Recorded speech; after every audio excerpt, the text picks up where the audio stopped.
Welcome to Mindfulness Manufacturing. My name is Trevor Blondeel. Spending 25 years in manufacturing, I discovered the real impact we have on turnover, communication, and the ability to manage change is how we show up. That's the essence of emotional intelligence. In each episode, we bring a guest or message to expand your skills, engage your people, and grow your organization. So let's jump in. Running this podcast for many years now, focusing on this mindfulness in manufacturing. And some of the areas we look at is like, where is manufacturing going? Like, how does it keep getting greater in North America and abroad? We tie it back to how we show up. And we also want to look at what do we need to do to prepare so that we continue making manufacturing just a great engagement space, like someplace you want to tell your kids to work. And it's amazing when I meet people that are as passionate as me around the industry and just has the faith and the belief of where we can take this, and we can just make it better each day. And if you're listening right now, you're going to help us today. So I brought together my friend today, Karin Lund. She is from Pittsburgh, Pennsylvania. She has been working in the steel industry for a while. She was the third woman to be hired at the central operations for sales at J&L Steel in Pittsburgh. And then she later accepted a position in Canada, in Hamilton, to an hour from where I grew up. I've met Karin now and excited to have you on the show today. Welcome. Thank you, Trevor. I'm excited to be here too. What a great opportunity to talk about manufacturing and the power of manufacturing. And I just am so passionate still after all these many years about the impact of manufacturing and steel in a community. And I'm glad to have the opportunity to talk about that today and share,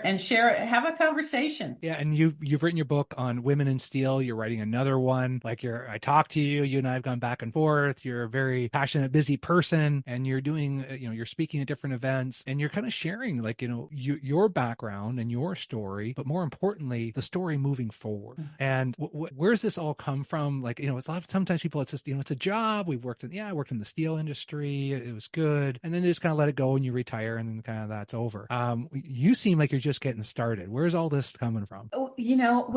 When I step back and think about it, I think, and I just had this conversation last week, is that you can't do anything in the steel industry or manufacturing by yourself. There are other careers that you can pretty much operate by yourself. And we're seeing that through COVID and not have to really interact with anyone. But in manufacturing, you've got to be out on the floor. In the steel industry, you've got to be out in the pulpit. You've got to be out in the scrap yard and the rolling mill and the shipping and in sales and in labs. And it's all interconnected. No one can do anything by themselves in those two industries. And I think it's that connectedness that I've always enjoyed. I had a customer, a big customer, who would leave me in the middle of this big manufacturing plant for about 20-25 minutes every time I came to visit. And his goal, and the first time he did it, I thought, what am I supposed to do now? And so you know what? He wanted me to go over and start talking to the operators. We were 100% supplier, and he wanted me to know the operators, and he wanted them to know me. So that there was something that came up, that they felt more comfortable. You always feel more comfortable approaching somebody over a situation when there's some level of relationship and trust. And so I saw that and I saw how powerful that was. And I saw the opposite of that. When you didn't have that relationship with the operators and somebody liked you so much or liked working with your company so much that they really weren't sharing with you what was really going on in the plant and how that just can explode. So wow. I think it's this connectedness and the fact that one thing impacts the other. A change in the process in the melt shop or in the first part of the manufacturer, if you change a product, it just has this effect through the whole entire process until you can identify it. And those battles, I've seen metallurgists just screaming at each other because what should have worked didn't, because it was all textbook. What did work shouldn't have worked, and they don't know why. After all the screaming and shouting, they just walk away because they don't know what's going on. And I think that's the heart of the manufacturing manufacturing, the steel making that I love is that you can have all of the formulas, but because of all of the differentiations and scrap and temperatures and all of the process changes, you can have a totally different experience and outcome from what textbook you were supposed to have. So again, that reliance is so important. And I think that our young engineers, our young professionals have a difficult time going out into the floor. And if they haven't been raised with grandmas and grandpas and older aunts and uncles whose goal in life is to tell you everything that you're doing wrong, you don't know how to approach them. And so that's been one of the struggles with these young professionals is how do they come up because they've got an idea, they want to change a process. Yep. How do they approach these operators that have been in this equipment, working in this equipment for 10, 15, 20, 30 years. And some of them haven't done it very well. No. So they're learning to bridge that gap, that age gap. And yet the ones that are going to be successful, the ones that are learning early on that they don't, even though they have a degree, these operators are really brilliant. Absolutely. And so you hit my heart because we talk about for our company, manufacturing greatness. Someone asked me just today, actually, because our logo is a heart and a mind. And it's like, your logo doesn't seem right. Like it's manufacturing greatness. It's like, okay, but that's the disconnect, because if you're in manufacturing, it's exactly what Karin just described. It's like you can't do anything alone. You're connected. And if you're not comfortable out going on the floor and maybe having those conversations, right? So you won't have the heart, because the heart is, hey, I see you. Now I have a bit of a relationship. Now I can bring up this idea or,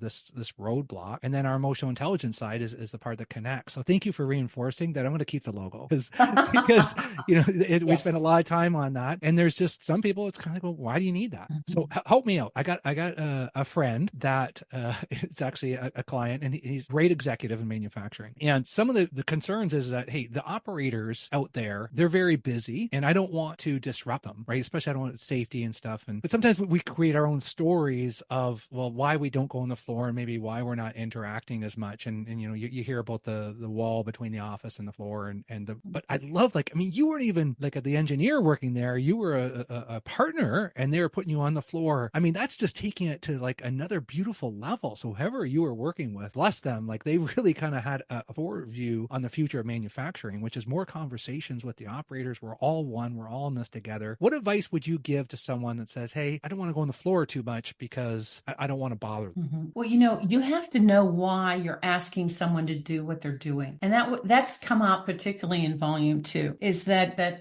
everybody is busy. But if you go out to them and say, listen, here's an idea. And the impact from this could be this, and this. Now, mm-hmm. We never know for sure. One of the things the engineers taught me is that failure is okay. In manufacturing, failure is okay. It's not, you don't want to do it purposefully, but it is part of the process because of all of the different components that are part of the manufacturing process overall. So I think you have to be able to make sure that what you're asking them to do is tied in. You've got to tie it into how it's going to impact the process. If you can tell an operator, listen, if we do this, and I think it's going to be successful. I've done a lot of research. Tell them you've done the research. That you're just not coming up with something, and just say, I think that we can do this. And if we do this, we can increase our productivity and do another 2-3 heats a day. Well, yeah. times a year, that's a lot. Or we can decrease our defects and our customer rejects by X%, which is a dollar amount. Now, what if I work in sales? Because I work in sales, but I know that I want to have more of a relationship there. Because there's sometimes it's like, do I go out there and just have more conversations and get to know people? But I like what you're saying, Karin, where it's kind of a bridge. You could even say, hey, we're looking at going more into this area of distributing. What do you think about that? Asking an operator, and what would that do to our production? Is it a balance of that, do you think? A little bit of personal, a little bit of like, hey, this is what I'm doing in sales? I think it has to do with culture. I think if you pull the culture in, do you have a culture where we're open to trying new things?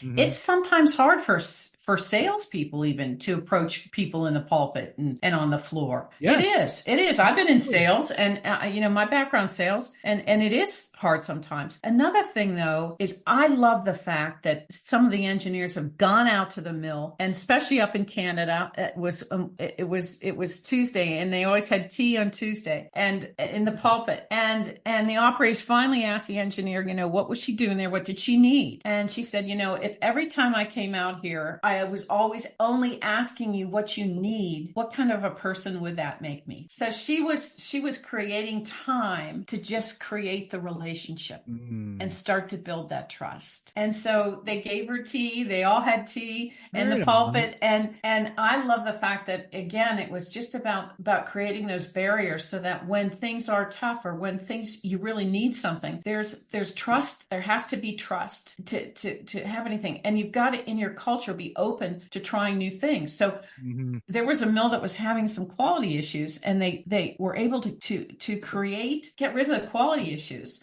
And were so confident about what they were doing. They went to the sales department and said, "Hey, what are you looking for? We think we can do more in some high carbon grades." That was fantastic. And some bigger diameters. Now, bigger diameters and high carbon create a different situation in a steel mill. So it was somewhat of a risk, but before they didn't feel confident to even do that or suggest that, but they'd all gotten through this process, and all of a sudden it was like, hey, we're going to the sales department. So I think it's important to have the sales out in the floor. And I think it's important for them when you're taking customers through to know who's up take some time, find out who's in the pulpit, find out who's on the rolling, mill, or find out who's who's the supervisor for that day in manufacturing, and let them meet them. And show them what they're doing. I just think it's, I love it. You alluded to it. You talk about, somebody just told me that they were told by a C-suite executive, I don't have time for empathy. That's where your heart comes in.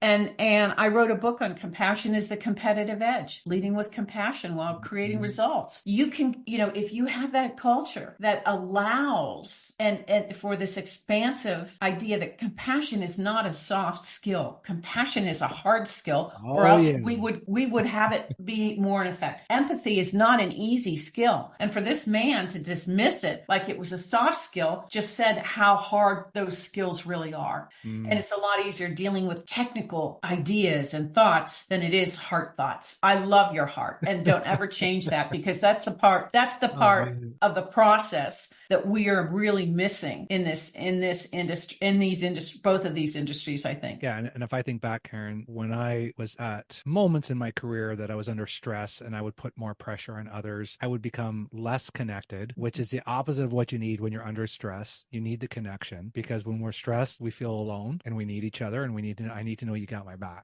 and that I can still be open. And some of the women that I worked with were some of the ones that kind of like that cared about me, were the ones that pulled my collar and said, hey, do you realize how people are taking you right now? Like, it's not really who you are. Like, they knew me well enough, right? I did want to be connected, but if we're not intentional, we get into this, hey, we just got to make more steel. We just got to make it happen. We got to drive it.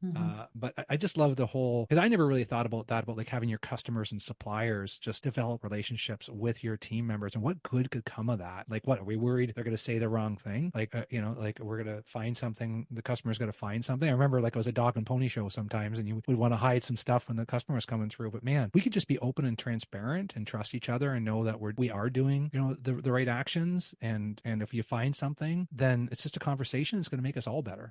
Yeah. And I wish just like you, I wish I could have gone back into some of those visits where I was taking customers through and would have asked who's up in the pulpit, and introduced them properly and everything, and said thanks and all of that. And I should have done that. I was always polite, but I think I could have just, done a little bit more to bring that, solidify those relationships and have everybody feel comfortable together. And that's one thing you learn, but that's where the mentoring comes in too. If you can see somebody doing that, then that's going to rub off on you and how you introduce and interact in the future. All right. I got some wonderful clients in the steel industry, but I got to ask, especially for the listeners, what is the pulpit? Oh, in the electric furnace, in the ladle melt station area, and the pulpit kind of drives everything. So it's the steel. So anyway, it's in the electric furnace area. All right. Well, but that's it. We get into our lingo, right? And I just got thinking about it because I kind of thought I knew what it was, but it's like I'm the host, man. If I'm kind of, then there's a listener that's wondering that. So thank you for explaining that. Yeah, it's kind of the brains in the melt shop. I love it. So yeah, we talk about, redefining manufacturing. And so what you and I are talking about, Karin, we know what works. And we've got this following of listeners that are interested in this as well. If you're listening to this, you've probably already got a good idea. And it's just kind of like, how do we take this further? So what are you seeing that the trends going further, and how and I've had some other episodes where we've talked about this, how we're bringing more women into manufacturing, how are we making it really a safer psychologically place to work, right? Where we can just bring things up, and leaders don't have to be superheroes, and that they can be honest and transparent. So what are you seeing trending? Well, I think the discussions in manufacturing and steel industry right now are probably, I don't know that I've ever could step back and think there's a lot going on. I mean, almost overwhelming conversations. I mean, we're talking about sustainability, green steel, zero emissions goals. We're talking about decreasing energy usage. We're talking about, I wrote some of these down, recycling. 70% of steel produced in this country is from recycled scrap versus Europe, which is 30%. That's a big difference. 70%. And we're talking about DE&I, and we're talking about, and I'm challenging groups to think about, how does DE&I impact your benefits? Do your benefits really reflect your DE&I culture? And that's something that I don't think a lot of steel mills or manufacturers have put together yet. But we're talking about learning versus training. Training is something you do to an employee. Learning is something you do with an employee. And these online learning courses are phenomenal that the industry is finally bringing on. CMC, when I interviewed her prior to, or right just at COVID, they had 360 online learning courses, which was far ahead of a lot of the steel mills. But we're seeing departments want to have more learning opportunities and creating more learning programs so that they can help educate other departments that may not realize how important something that they're doing or working on is to the whole group, to the whole process. That's what I really enjoy. And you've got employee resource groups, phenomenal opportunities because they're self-created.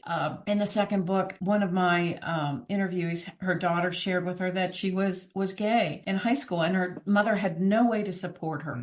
Had no idea. There was no book to say, how do I support my daughter? Because her path is going to be a hard one. Yeah.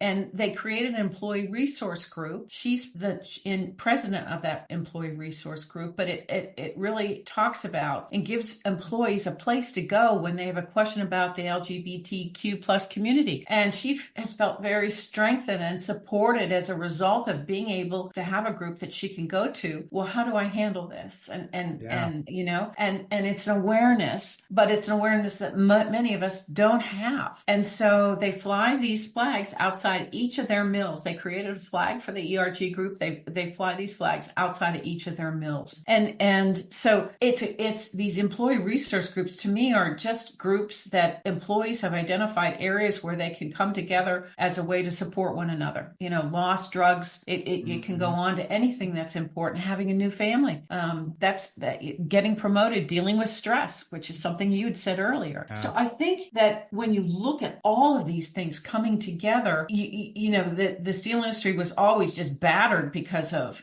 we were polluters, and that's what the media wanted us. That's the media continued to reinforce that, and they still do today. So we need to get the media to get out of their heads of what the steel industry was in the 50s and 60s, and it was there, the haze around the sun and the particulate matter in the air, but it's not where they are now. And so you can have as high tech a job in the steel industry as you can have in traditional high tech. You just might, according to Barbara Smith from CMC, she's the CEO, she says you just might have to wear jeans and a hard hat, and what's wrong with that, So I think that we have an idea about where the steel industry now, but it is very different. These conversations and discussions around zero emission goals and sustainability and decreasing energy and all of that are real, and it doesn't get enough play in the media. So you talk about redefining your industry. You need to help the media redefine your industry. And I love what Barbara Smith at CMC did. I mean, she looked at her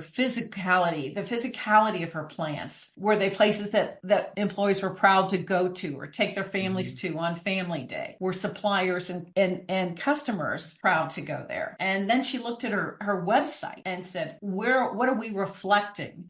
Let's redefine where we are. So she really just disassembled her website and created a website that was much more in tune with where they were. Yeah. So I think all of these things can come together to redefine where the industry, both manufacturing and steel, I bring them both together because I think that they need to do that. And I don't think we're always aware of all of those things at one time. But I was so impressed with Barbara Smith's chapter in the first Women in Steel book because it really dealt with that. But she walked the walk. Yeah. She challenged herself and challenged her company to look at what they were doing. The online learning courses, I think, were phenomenal because she was so far ahead of her competition in the industry in those areas. So I think all of those things can come together in terms of redefining the industry and then also just realizing what the impact of a manufacturer can be in a community and, tax revenue, jobs, all of that. And so you dropped so many nuggets in there. I gotta call back to one. So Reggie Davis is a good friend of mine. I had him on the podcast on episode 72. And so he talks about diversity and inclusion, belongingness. And so I actually met him through Nucor Steel and who are in this company is just doing amazing initiatives. And there is a gem you said in there.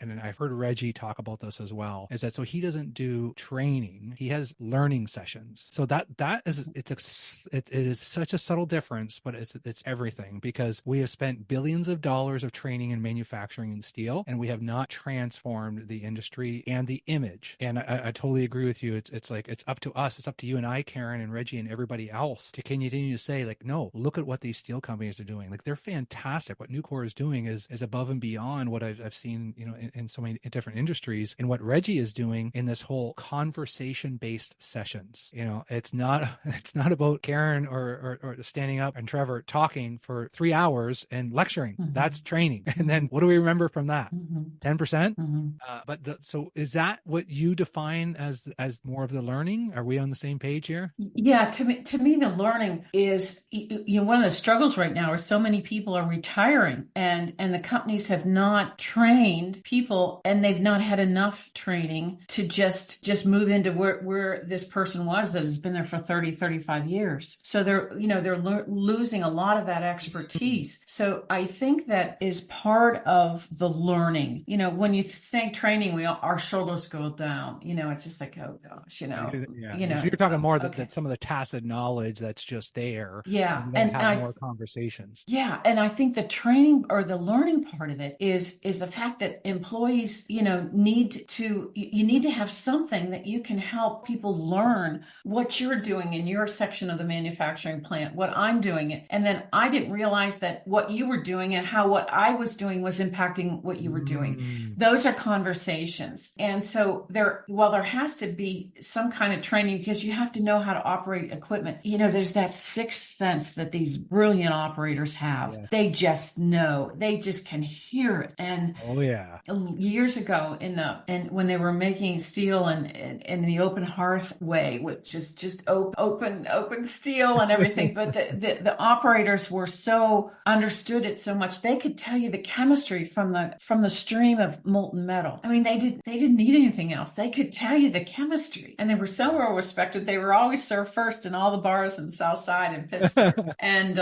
because it was also a dangerous job. So I think we have to have this learning where people want to come to. Not everybody wants to come to a training session, and sometimes we just have to have training for safety and all of those. Sure. I'm not knocking training, but learning is a different way, and we have to recognize that we are all learning different ways. And I have this in a brilliant chapter in Women in Steel too. This woman's background is education and learning, and how you learn and how I learn is very different. And then how some groups, like people that have dyslexia, they learn very different, and they need a community to help them. So we need to recognize this, but with all of this discussion, we also have a multicultural difference in our learning and presenting. So that is part of the discussion as well, is recognizing that multicultural and multinational discussion and conversation that has to happen, and that we have to realize that how someone is taught to learn is different in another country, and because of the culture, they may not have even learned that. So we have to go back. I'm hearing that all over. We got to pivot, right? Okay, so we've got different people from different countries. Everyone's here working to do our best, and are we accommodating, right? And the whole aspect of like, we should just be able to tell people what to do.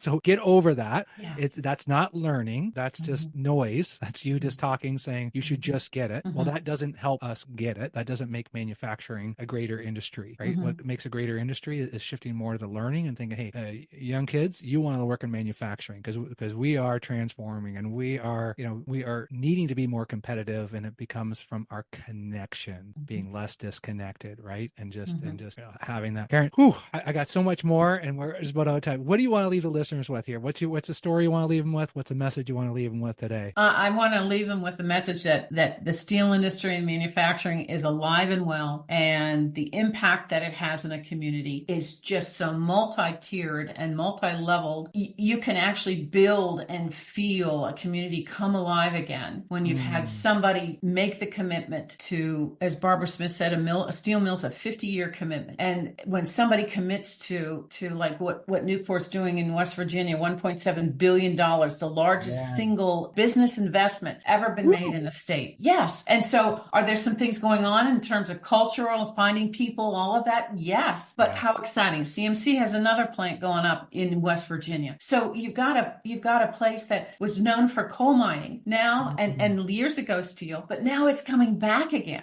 I want people to understand that these are investments. These are sometimes billion dollars investments that are so important for stability, creating economic stability in a group, keeping your kids in the area where they grew up. This part of West Virginia or Virginia was in, they lost a lot of their young people because there was nothing for them to do. Well, seeing manufacturing come back in this area, seeing them reinvent this area and reinvent a reason for manufacturing to come to Abington, Virginia, and the Southwest corridor that people are so proud to live in. Oh, yeah. I mean, it works. And when you have that continuity in a community economically, you have stability. And that's really important for so many reasons. But I think that you keep people in an area, you keep people, retention is part of it. And then you're attracting people from outside of the community are coming in. You're attracting other businesses to come in. That's more revenue, more jobs, more higher paying jobs. So I think it's all good. And I just encourage the economic development group to think about manufacturing, think about the steel industry and what your employee base is and what it can do for your communities, because I've seen it, I've felt it, and it's powerful. I love it. I just so care for the connection, not only within your own plant, but with your suppliers, with your customers, with the community. It's awesome. Karin, we'll leave them links in the show notes, but best way to follow you, get your book, all that good stuff. Yeah, just go to www.g-powerglobal.com. All right. Well, we will leave that link in there. Check out more on Karin. She's doing so much for our industry. And thank you for all that you do and coming on our podcast today. Thanks a lot, Trevor. Loved it. Look forward to seeing you soon.